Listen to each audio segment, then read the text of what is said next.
pets in general. They allow us to open up to a world that of companionship instead of loneliness, honesty instead of distrust.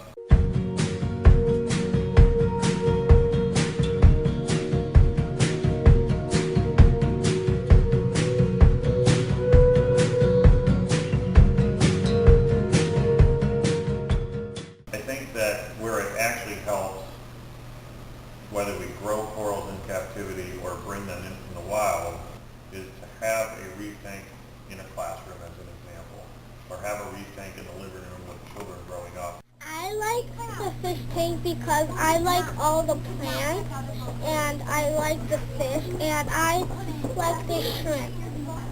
Everything's alive, and I like all these plants. You can see in all the rocks and the coral. I think it's cool about the aquarium because when you're reading, you can see and you can see all the fish moving around. And not only can the fish move around, but the plants can move around too. The best we can do is try to do the best we can at trying to be honest with ourselves and our planet, and hope that the young minds that are actually witnessing this beautiful reef tank in the classroom or in the store or whatever environment they are, go out and are inspired to protect that resources that are out there. I think that the coral here it's really cool for a lot of people to come in and get to experience the marine biology and get to experience all that stuff without putting a burden on natural ecosystems, because almost none of this coral is taken from the wild. It's all propagated here at the store. It's all grown by hobbyists. And so it really gives people the ability to enjoy nature and to learn about it. And then once they learn about it, they want to save it because they think it's cool, and it leads to a lot of conservation initiatives. So I think we do a good job of being able to expose a lot of people in the community to that. I love looking at it. I love cleaning it. It's like going to the beach. I don't know. I like rearranging it. I like sharing it with people. I like taking pictures of it. I like the fish.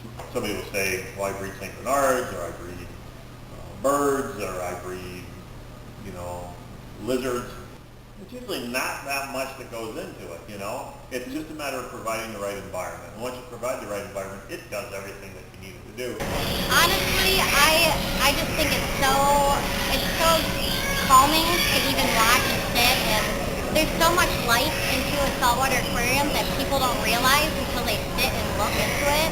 I mean, almost everything in there is alive. You've got, the corals that open up and each little individual polyp that's real, and then you've got the invertebrates always hard at work cleaning the algae, and the fish, the movement of the fish, it's really neat. We can set up a 10-gallon tank for $200.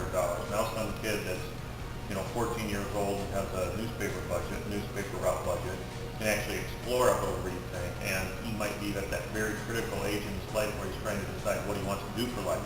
Now all of a sudden he's signing up for marine biology as opposed to not.